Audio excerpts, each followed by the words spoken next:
Hello everyone, myself Mr. Shanwaz Mir, Assistant Professor Diploma in Engineering, Suresh Gyan Vihar University.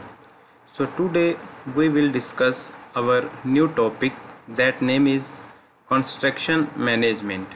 In this topic we will also discuss about the various construction equipment are used in the field of civil engineering one by one. In this lecture, we will discuss first of all the introduction related to the construction equipment and the construction material which are used in our daily life construction. Then we will discuss about the selection of equipment. Then what are the different types of equipments which are used in construction planning and scheduling. Then we will discuss about the tools are used in construction line, and last we will discuss about the transportation equipment, which equipment are used in construction for transportation process, like one place to another place. The basic introduction of construction equipments refer to tools, machines and vehicles which are specially designed for execution of construction works. The equipment to be used can be either a standard type equipment which can be used for a number of situations, or can be a special type which meets the requirement of the particular project. Construction equipment are one of the very important resource of modern day construction, especially in infrastructures. So the construction equipment वो equipment हैं कि जो हम अपने constructions में use करते हैं, जैसे टूल्स हो गया, बड़ी बड़ी मशीनें हो गई, और उसी के साथ व्हीकल हो गया कि जो हम अपनी कंस्ट्रक्शन में यूज़ करते हैं, एग्जीक्यूशन करते हैं कोई भी कंस्ट्रक्शन वर्क को, चाहे वो उसकी कोई स्टैंडर्ड फॉर्म का इक्विपमेंट हो या कोई इसकी स्पेशल टाइप हो, या अकॉर्डिंग टू द जितनी भी रिक्वायरमेंट होगी उस पर्टिकुलर प्रोजेक्ट की, तो उसके हिसाब से हम वो इक्विपमेंट यूज़ करेंगे.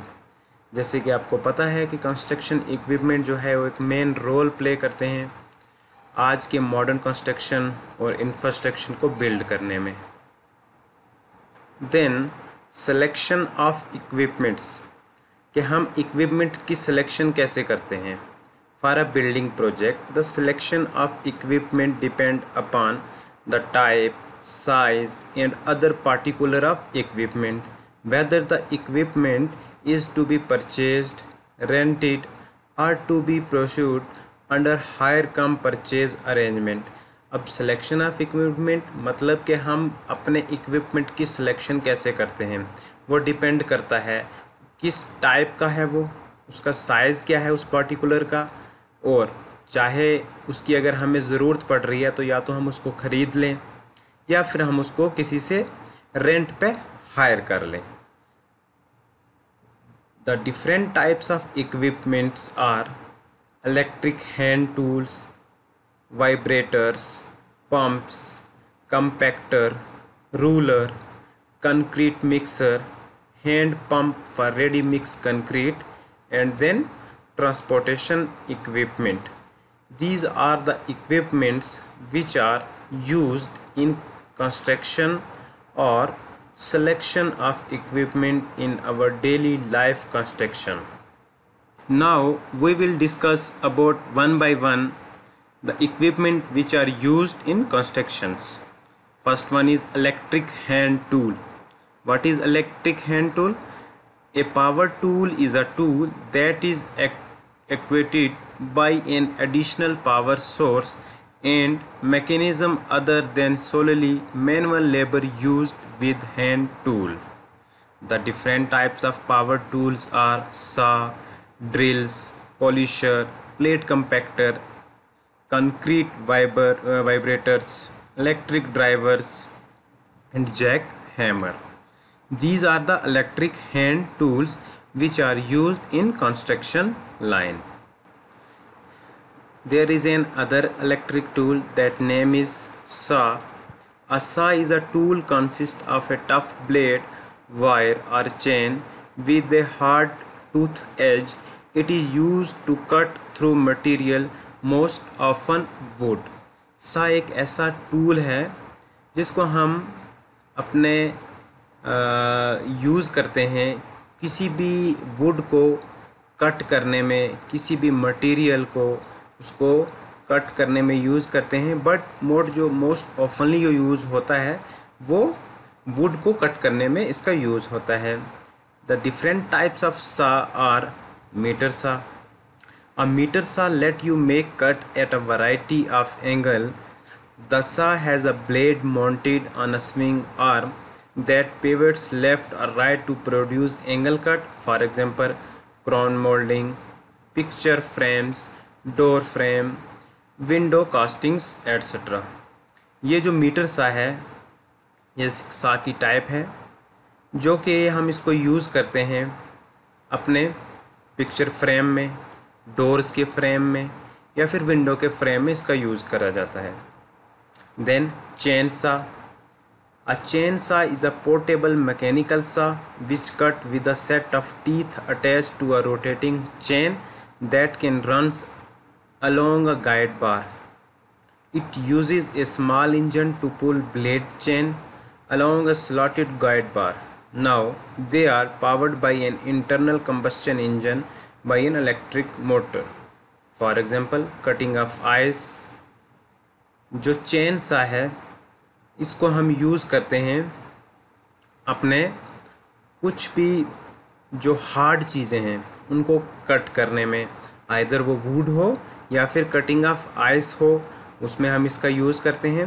और इसमें जो कंबस्चन होता है, जो इंजन होता है वो वो उसको पावर्ड किया जाता है एक internal combustion engine or an electric motor. मतलब इसमें एक मोटर होता है और एक चेन होता है जिसके थ्रू हम इसका यूज़ कर सकते हैं। देन नेक्स्ट इज रेसिप्रोटिंग सा। ए रेसिप्रोटिंग सा इज़ अ टाइप ऑफ सा in which the cutting action is achieved through a push and a pull reciprocating motion of the blade. This type of saw resembling that of a jigsaw and a handle oriented to allow the saw to used comfortably on a vertical surface. Then circular saw.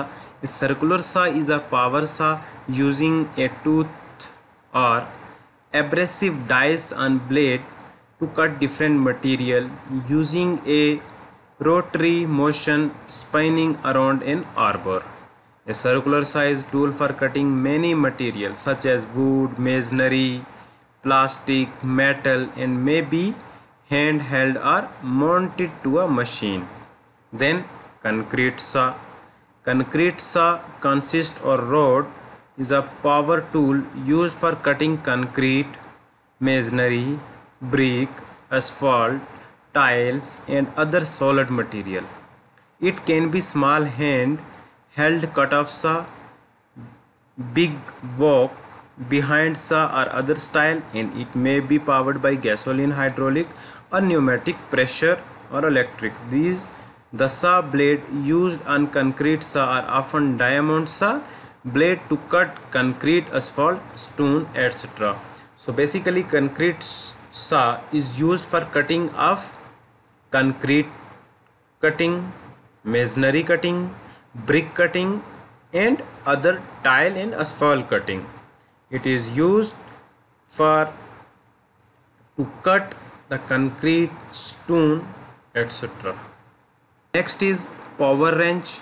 The purpose of a wrench is to turn a bolt, head or nut, and a power wrench is a type of wrench that is powered by other means than human force. A typical power source is compressed air.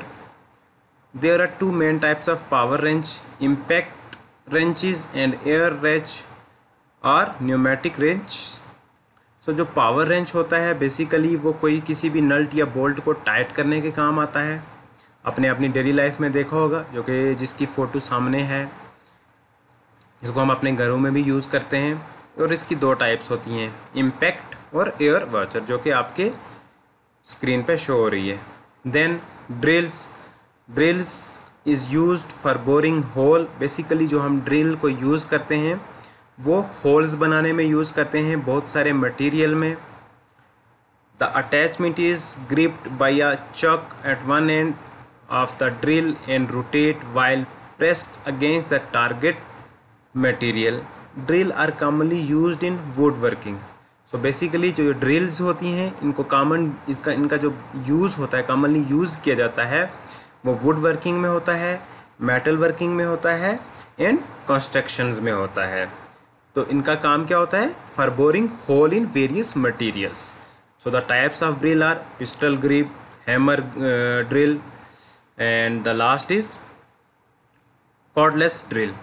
ये drills की type हैं जो कि हम अपने construction में use करते हैं for boring the hole in various materials. Next is vibrator. They are commonly used as a way of compacting concrete on site.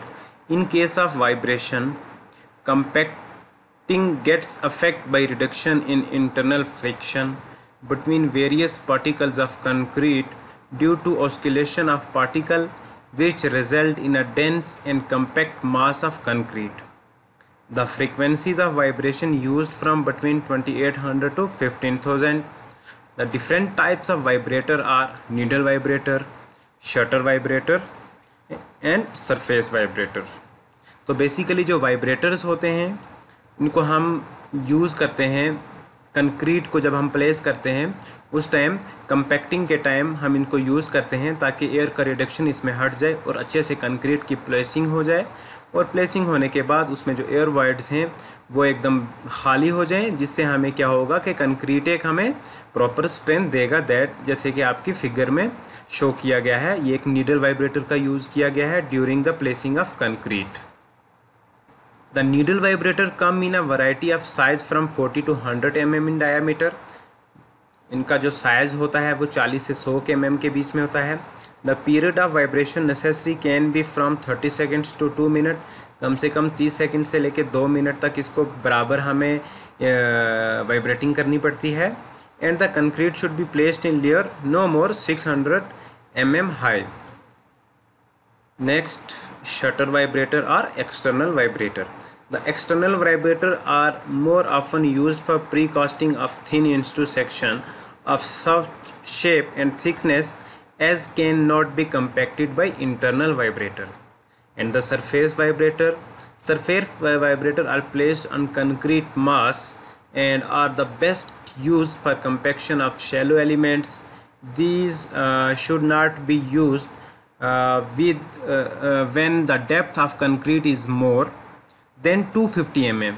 And the vibrating table consists of a rigid bolt steel platform mounted on a flexible spring and is driven by an electric motor.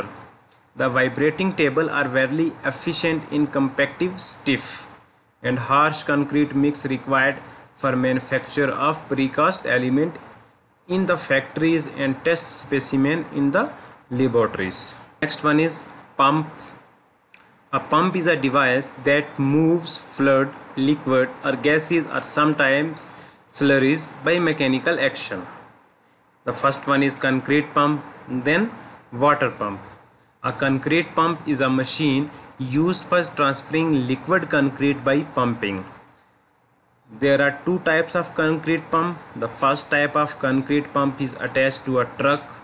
Other type is piston. Usually piston pumps are used because they can produce hundreds of atmosphere of pressure. And the ready mix concrete pump, they are used for horizontal and vertical transportation of large volume of concrete in short duration.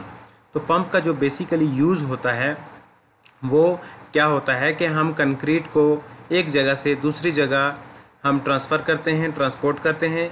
चाहे उसमें भी दो types हैं concrete की, एक concrete pump हो गया और एक रेडी मिक्स कंक्रीट पंप हो गया, जो कि आपकी फिगर में है। ये फर्स्ट वाला जो कंक्रीट पंप है। एंड देन रेडी मिक्स, जिसमें हम रेडी मिक्स कंक्रीट लाते हैं एक जगह से दूसरी जगह प्लेस करने के लिए। Then second one is water pump. Water pump is a simple centrifugal pump driven by a belt connected to the crankshaft of the engine. The water pump use centrifugal force to send fluid to the outside while its piston causing fluid to be drawn from the center continuously. तो basically water pump का use पानी चढ़ाने के काम आता है. Basic simple है. इसमें सेंट्रीफ्यूगल पंप होता है और बेल्ट होता है इसमें. Next is concrete mixer. A concrete mixer is a device that homogeneously combines cement, aggregate such as sand or gravel and water to form concrete. A typical concrete mix use a revolving drum to the mix component.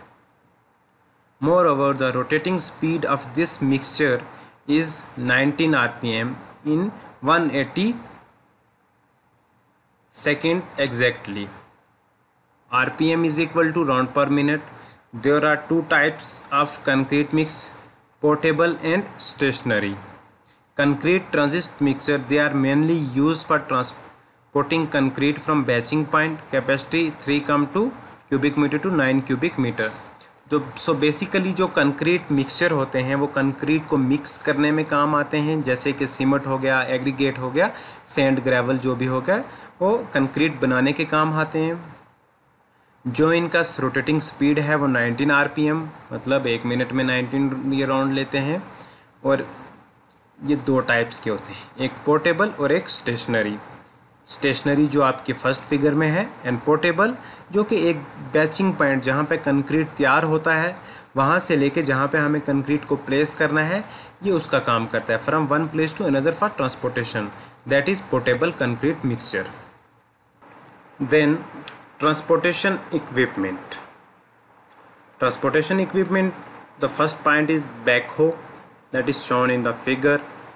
Backhoe comprises a bucket on the end of an articulated boom set up pneumatic tied or crawler tractor unit. The boom bucket arm and bucket are controlled by hydraulic rams. The maximum depth of execution is related to the length of the boom and machine, which depth capacities between 2.6 and 6 meter are in common use.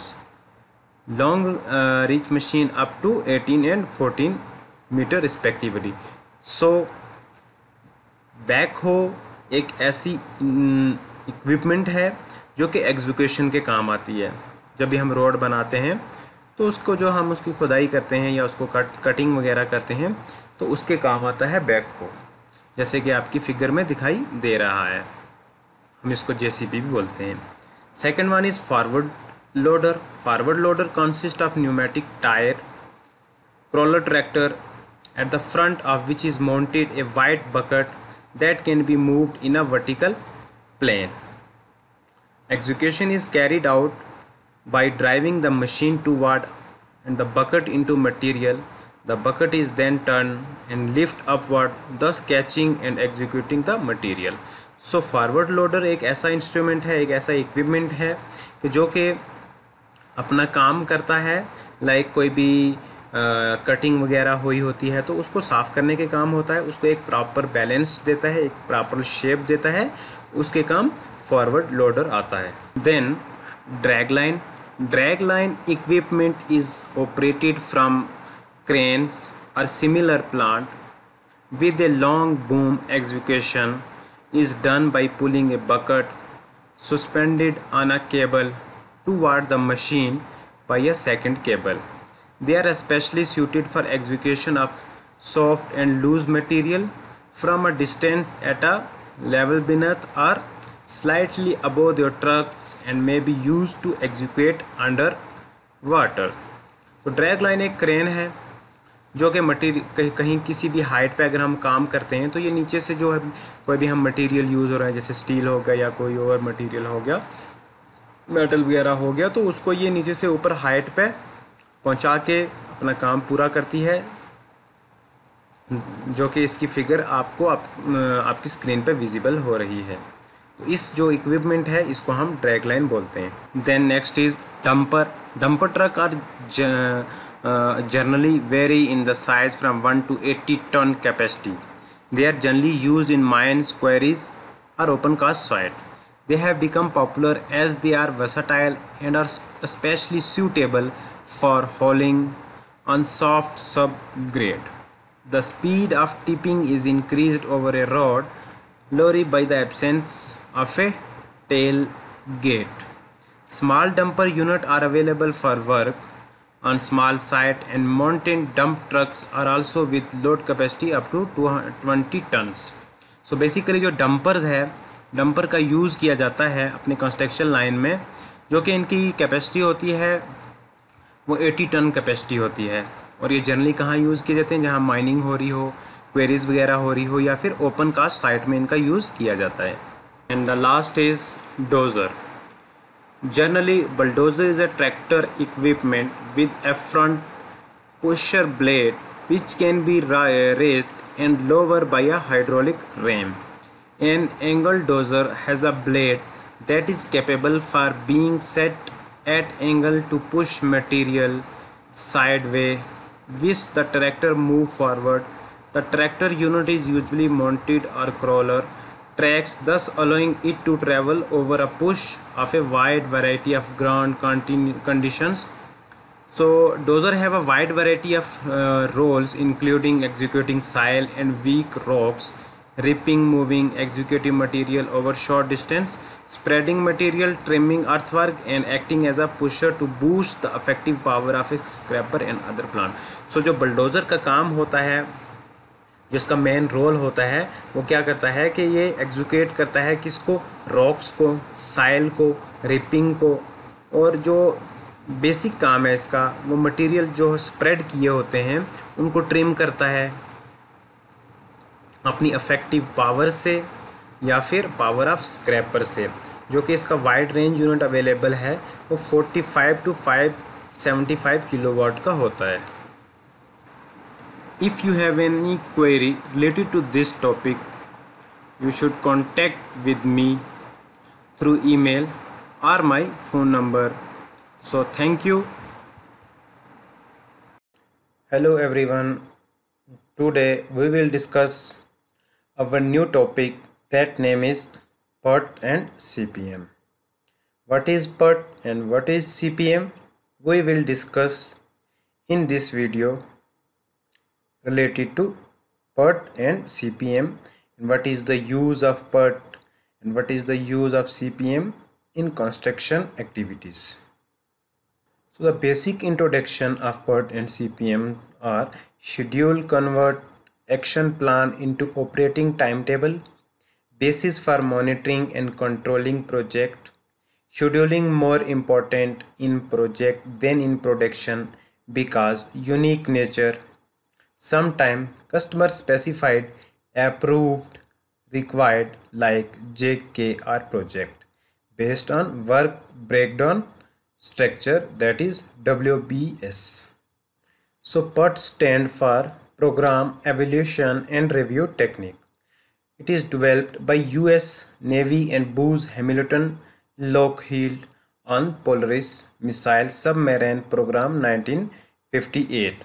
And the CPM stand for Critical Path Method, which is developed by EI DuPont for chemical plant shutdown project about same time as PERT. But both use same calculation, almost similar. The main difference is probabilistic and deterministic time estimation. Gantt chart is also used for scheduling of projects.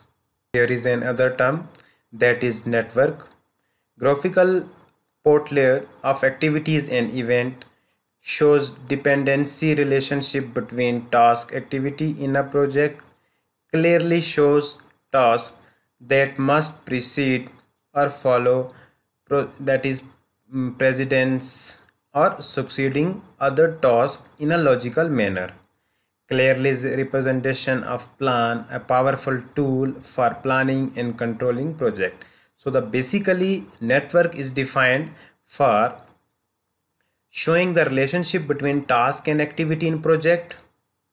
It clearly shows that must proceed and succeed in a logical manner, and it is also clearly representation of plan. It may be a powerful tool or planning and controlling of projects. This is the example of a simple network diagram. See, the first point is a plan survey, then hire personnel, training, selections, and print questionnaires, then conduct survey, analysis the result. This is the whole process of a network survey which is used in our construction lines. Some terms are used in network analysis. These are activity, event, and network. What is activity? Any portion of project task which required by project uses up resources and consume time, may involve labor, paperwork, contractual negotiation, machinery, operation. Activity on arrow like AOA is denoted for activity on arrow, showed as arrow AON, activity on node, and then event, beginning or ending point of one or more activity, instantaneous point in time, also called nodes. And the network is defined as combination of all project activities and the events. This is the diagram of an event. First one is proceeding, then activity, then successor. This is a complete definition of a network which are used in construction purpose. The sequence of activities are like can start work on activities and be anytime.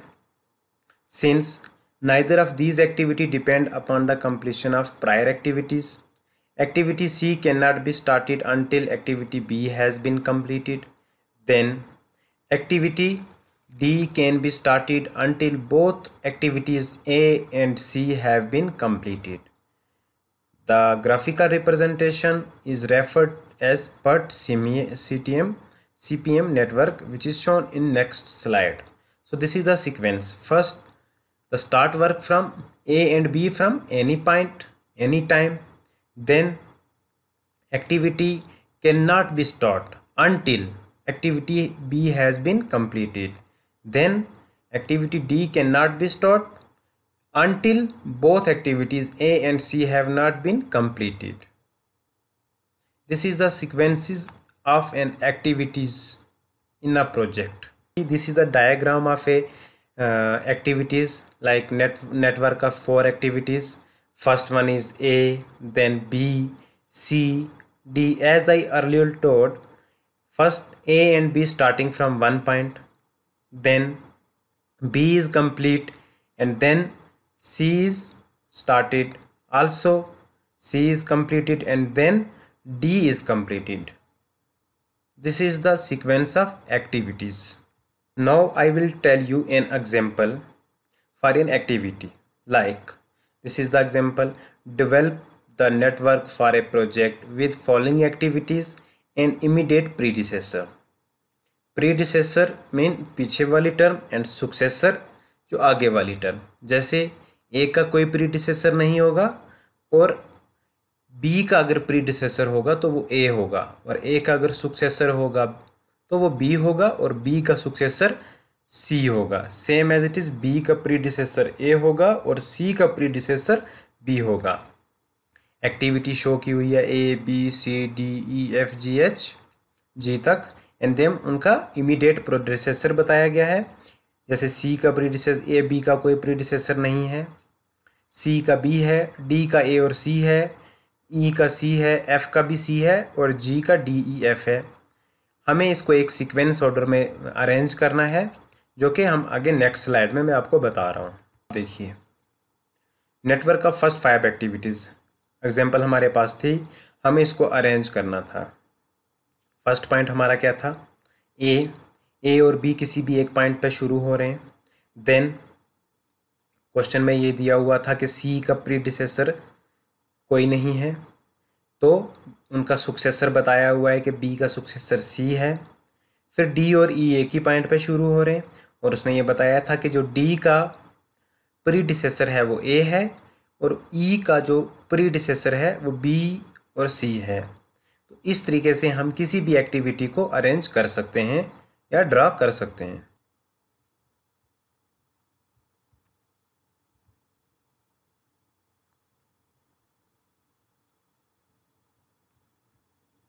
थोड़ी जैसे कि 7 activities का ये एक diagram बताया गया है। ए का है, ए और बी एक ही पॉइंट पर शुरू हो रहे हैं और सी का प्रीडिसेसर बी है, बीच में हमने एक डमी प्रोवाइड की गई है। फिर डी ई एफ का प्रीडिसेसर सी है और डी ई एफ का सक्सेसर है वो जी है। फिर जी सब का प्रीडिसेसर है, जी सब डी ई एफ जो है वो प्रीडिसेसर हैं जी के। तो उसमें एक नोट बोला गया है कि how the network correctly identify, कैसे हम नेटवर्क को हम अच्छे से आइडेंटिफाई कर सकते हैं, जैसे डी ई एफ को किया है as the immediate predecessor for activity G. जैसे कि मैंने बताया कि डी ई एफ जो हैं वो प्रीडिसेसर हैं किसके, जी के। Next is the use of dummy activity, कि डमी का यूज़ हम कहाँ करते हैं। जैसे कि आपकी डायग्राम में 2 एग्जाम्पलें बताई हुई हैं। एक नेटवर्क कॉन्करेंट एक्टिविटीज़ है और उसमें डमी का यूज़ किया गया, उसमें राइट डायग्राम भी बताई है और रॉन्ग भी बताई है। अगर हमें डमी का यूज़ कर रहा है, डमी मीन्स किसी भी 2 पॉइंट्स के बीच एक एरो प्रोवाइड करना, उसको हम डमी बोलते हैं। तो फर्स्ट पॉइंट में आप देख लीजिए, एक डायग्राम ड्रा किया है, उसमें 2 पॉइंट मार्क किए हैं ए बी और उसमें 1 2 है। अब हमें उसको में डमी प्रोवाइड करनी है। तो ए और बी एक ही पॉइंट से शुरू हो रहे हैं, दैट इज़ 1। और जो अगर हमें उसमें डमी प्रोवाइड करना है तो हम एक एरो दे के उसमें डमी प्रोवाइड करेंगे। जैसे 2 और 3 के बीच में एक एरो दिया है तो हमारी एक राइट डायग्राम बन जाती है with the help of dummy. इसी तरीके से नीचे वाली डायग्राम में भी कुछ पॉइंट्स दिए गए हैं और उसमें यह भी बताया गया है कि डमी का यूज़ कैसे करना है। जैसे रॉन्ग डायग्राम में देख लीजिए, ए बी सी एक ही पॉइंट से स्टार्ट हो रहे हैं और डी ई उसके आगे सक्सेसर हैं। अगर उसकी हमें राइट डायग्राम ड्रा करनी है तो उसमें हमें डमी देनी पड़ेगी। ए बी सी एक ही पॉइंट पे शुरू हो रहे हैं और ई डी जो है वो अलग अलग है और बीच में हमें एक डमी प्रोवाइड किया है। तो this is the example of use of dummy activity in PERT and CPM। There is another example of dummy. तो फर्स्ट वन इज़, कोई एक डायग्राम दिया है जिसमें उन्होंने डमी का यूज़ किया है, हमें उसको राइट तरीके से ड्रा करना है और उसमें यह भी बोला है कि ए प्रोसीड कर रहा है डी को और ए बी प्रोसीड कर रहे हैं ई को, बी एंड सी प्रोसीड कर रहे हैं एफ को और ए डज नॉट प्रोसीड एफ। उसमें पॉइंट्स दिए हैं। तो डायग्राम हमें दिया है, अब हम उसको ड्रा कर रहे हैं। तो सबसे पहले हम एक पॉइंट लेते हैं ए, उसको मार्किंग देते हैं 1 और उसने ये बोला है कि ए प्रोसीड डी, तो वहाँ पे हम एक एरो दे देंगे और वहाँ पर डी लिख देंगे। फिर हमें एक डमी का यूज़ करना है जिसमें उसने ये बोला है कि ई एंड बी प्रोसीड कर रहे हैं ई को, तो डमी का प्रोवाइड करने के बाद जब ए और बी को 2 और 4 का हम उसको पॉइंट दे देंगे और वो दोनों प्रोसीड करेंगे ई को। Then B and C proceed F और बी और सी में भी एक डमी प्रोवाइड कर देंगे जो कि फिर प्रोसीड करेगी वो किसको, एफ को। तो ये एक प्रोसेस है, ये एक एग्जाम्पल है कि जैसे कि हम इसमें हम ड्रा कर सकते हैं, डमी का यूज़ करके रॉन्ग को राइट फिगर बना सकते हैं। Then resource analysis and scheduling. Ability to carry out project depend on the availability of resource. Analyse resource implication, how requirement can be met and change needed. Use resource efficiently.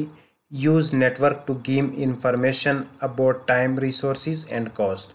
हमारे पास क्या क्या resource हैं, उनको कैसे analyse करना है, फिर उसको हम कैसे शेड्यूल कर सकते हैं। सबसे पहले अपने पास एबिलिटी होनी चाहिए कि हम कोई भी प्रोजेक्ट को हम अपने अवेलेबिलिटी ऑफ रिसोर्स के अकॉर्डिंग ले सकें।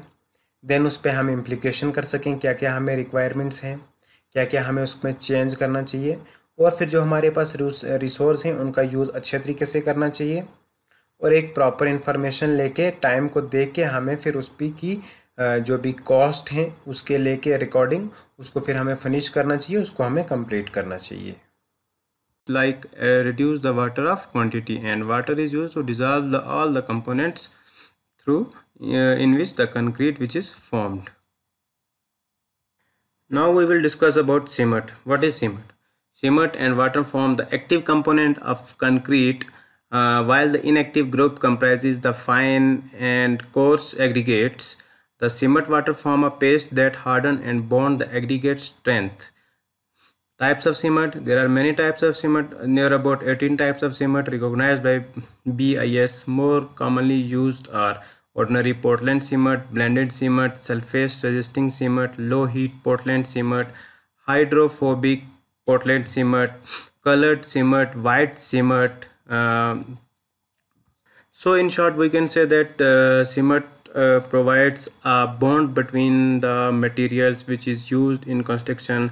जैसे कि हम कंस्ट्रक्शन करते हैं तो सीमेंट का ये काम है कि वो एग्रीगेट्स को, फाइन पार्टिकल्स को और बाकी जो भी हम एडमिक्सचर वगैरह यूज़ करते हैं उनमें सीमेंट उनका बाइंडिंग का काम करता है। बहुत सारी प्रकार की सीमेंट होती हैं जो कि हम अपने कंस्ट्रक्शन लाइन में यूज़ की जाती है, जैसे ऑर्डिनरी पोर्टलैंड सीमेंट जो हम डेली कॉमन यूज़ में यूज़ करते हैं, ब्लेंडेड सीमेंट होती है, सल्फेट रेजिस्टिंग सीमेंट होती है, लो हीट पोर्टलैंड सीमेंट होती है, वाइट सीमेंट होती है, कलर्ड सीमेंट होती है, हीट रेजिस्टिंग सीमेंट होती है। ऐसी बहुत सारी टाइप्स हैं सीमेंट की जो कि हम अपनी कंस्ट्रक्शन की फील्ड में यूज़ करते हैं। तो बेसिकली सीमेंट का काम क्या है कि cement is providing the binding to the material that which is used in field of constructions. Now aggregates. What are aggregates? Aggregates are found in mainly rivers. They provide in concrete a greater strength. Basically, the aggregates are cheaper than cement and impart greater volume stability and durability to concrete. The main purpose is provide to bulk to the concrete. Some of the aggregates may be chemically active. The classification of aggregates are geological classification, size, fine, shape, and the unit weight is normal weight like 0 size, 10 mm size, 20 mm size, heavy weight and light weight. So in short हम ये कह सकते हैं कि जो aggregates है वो cheaper होता है, एकदम सस्ता होता है सीमेंट से, और जो उसका वॉल्यूम होता है वो बहुत ग्रेटर होता है, और उसकी जो एग्रीगेट है वो बेसिकली ये काम करता है कि जो हमारे कंक्रीट है उसको ड्यूरेबिलिटी का काम देता है, उसको स्ट्रेंथ का काम देता है। इसका मेन पर्पस ही यही है कि अपने कंक्रीट को स्ट्रेंथ देना, that is known as the aggregates. अब क्लासिफिकेशन इसकी है, क्लासिफिकेशन में geological classification, natural and artificial. Natural classification वो क्लासिफिकेशन है जो कि हमें रिवर्स के द्वारा हमें ये एग्रीगेट्स पाया जाता है, और आर्टिफिशियल जो क्लासिफिकेशन है, आर्टिफिशियल क्लासिफिकेशन में ये होता है कि कहीं हम जो रेडीमेड हमें मिलते हैं या हम अपने मैन मेड बनाते हैं या किसी क्रशर से हम लेते हैं, उसको बोलते हैं आर्टिफिशियल।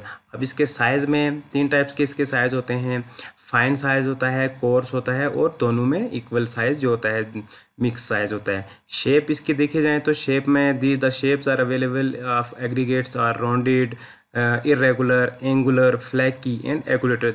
ये सब शेप होती हैं जो कि एग्रीगेट्स में पाई जाती हैं और इनका अलग अलग यूज़ किया जाता है। यूनिट वेट का बात किया जाए तो यूनिट वेट में इसमें नॉर्मल वेट भी होता है, हैवी वेट भी होती है और लाइट वेट भी होता है। नेक्स्ट है water. The most important and least expensive ingredients of concrete. One part of the water is used in hydration of cement to form the binding matrix. The remaining water afford lubrication and workability to the concrete. Water cement ratio depend on the grade of concrete, its workability, its durability, nature and type of aggregate. Potable water is ideal for concreting. Sea water may be used in PCC. तो जो पानी है daily हम life में use करते हैं, तो the most important and expensive ingredient of concrete, जो कि बहुत इम्पॉर्टेंट इंग्रेडिएंट है जो कि हम कंक्रीट में यूज़ करते हैं, क्योंकि इससे हीट ऑफ हाइड्रेशन होता है, जो वाटर बबल्स निकलते हैं, और जब तक पानी हम सीमेंट में ऐड नहीं करेंगे या कंक्रीट में ऐड नहीं करेंगे तो वो बाइंडिंग अच्छे से नहीं हो पाएगी, उससे हमें स्ट्रेंथ नहीं मिलेगी, उसकी वर्केबिलिटी इंक्रीज़ नहीं होगी। बेसिकली जो वाटर सीमेंट का रेशो है वो डिपेंड करता है कि हम कौन सा ग्रेड कंक्रीट में यूज़ कर रहे हैं, it is M5, M10, M15 और मिक्स डिज़ाइन। ज़्यादातर जो पोर्टेबल वाटर है जो हम यूज़ करते हैं, नॉर्मल वाटर, वही कंक्रीटिंग के लिए आइडियल माना जाता है, और जो सी वाटर है वो में भी हम यूज़ कर सकते हैं PCC में, जो कि हम ग्राउंड लेवल पर यूज़ कर सकते हैं या पोर्टलेट सीमेंट कंक्रीट के द्वारा यूज़ किया जा सकता है। तो मोस्ट जो इम्पोर्टेंट फैक्टर है कंक्रीट में वो सीमेंट के बाद और एग्रीगेट के बाद वाटर है। जो वाटर को हम बहुत तरीके से इस्तेमाल किए जाते हैं। जब हमारी कंक्रीट की फिनिशिंग हो जाती है तो उसके बाद हम 28 डेज़ तक कम से कम इसकी जो क्यूरिंग करते हैं उसके लिए भी वाटर का यूज़ किया जाता है, चाहे वो सीमेंट प्लास्टर हो या कहीं फ्लोर्स में यूज़ किया जाए या कहीं स्लैब में यूज़ किया जाए, तो वाटर को एज अ क्यूरिंग हम इसको यूज़ करते हैं। तो जब तक हम क्यूरिंग नहीं करेंगे तब तक हमें एक अच्छी बेटर स्ट्रेंथ नहीं मिलेगी और ना ही हमारी ड्यूरेबिलिटी होगी उस टेक्सचर की। The next one is admixture. Admixture, it is defined as added to the concrete immediately or during mixing to modify its property in the fresh or hardened state. The different types of admixtures are accelerators, retarder, plasticizer, and superplasticizer, air entraining admixture, waterproofer, pigment, corrosion, antifungal admixture.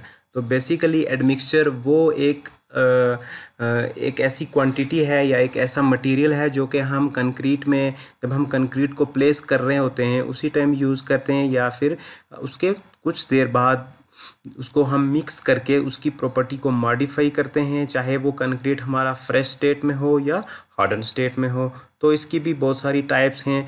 तो main type जो है वो हम commonly जो use करते हैं वो एक्सीलेटर्स होता है, जो कि स्पीड अप जो सीमेंट की कंक्रीट की इनिशियल स्पीड है उसको बूस्ट करता है कंक्रीट को। ज़्यादातर ये कोल्ड वेदर के लिए यूज़ किया जाता है। रिटार्डर जो है, रिटार्डर डिले करता है setting time of concrete mixture. It is also used in hot weather. Plasticiser and super plasticiser जो हैं ये इसका काम करते हैं, वाटर रिड्यूस का काम करते हैं। एयर इंटरटेनिंग एडमिक्सचर वो एडमिक्सचर होता है जो कि एयर के वाइड्स को ख़त्म किया जाता है। वाटर प्रूफर, पिगमेंट और क्रोजन एंटी फंगल एडमिक्सचर ये एक ऐसे एडमिक्सचर हैं जो डिफरेंट जो क्रोजन वाला है वो क्रोजन को बचाता है। वाटर प्रूफर एडमिक्सचर वो मिक्सचर होता है कि जो कि हम कंक्रीट की प्लेसिंग करते हैं ताकि उसके बाद कुछ पानी का ऑब्जर्वेशन ना हो या उसमें किसी भी उस स्लैब के अंदर पानी ना जाए, तो इससे हम वाटर प्रूफर एडमिक्सचर बोला जाता है।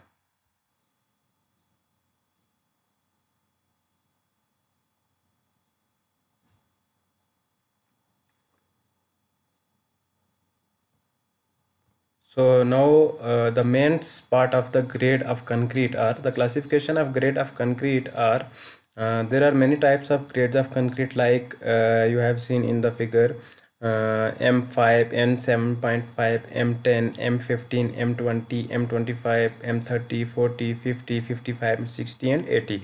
What is M? M is the mixed proportion of concrete. 5 is the strength of concrete after 28 days, which is denoted by Newton per mm square. And the mixed proportion in second column, mixed proportion cement sand. This is the mixed proportion of grade, like M5 1:5 is to 10. 1 is equal to 1 bag of cement. 5 is equal to like aggregate, and 10 is equal to 1:5 is to 10. 1 is cement, 5 is sand, 10 is aggregates. And M7.5 is to 1 is to 4 is to 8, 1 is to 3 is to 6, M15 is equal to 1 is to 2 is to 4, and M20 is the like 1 is to 1.5 into 3, and M25 is equal to 1 is to 1 into 2. And the above grades like M30, 40, 50 and 55, these are design mix which is calculated by according to your importance or according to your need.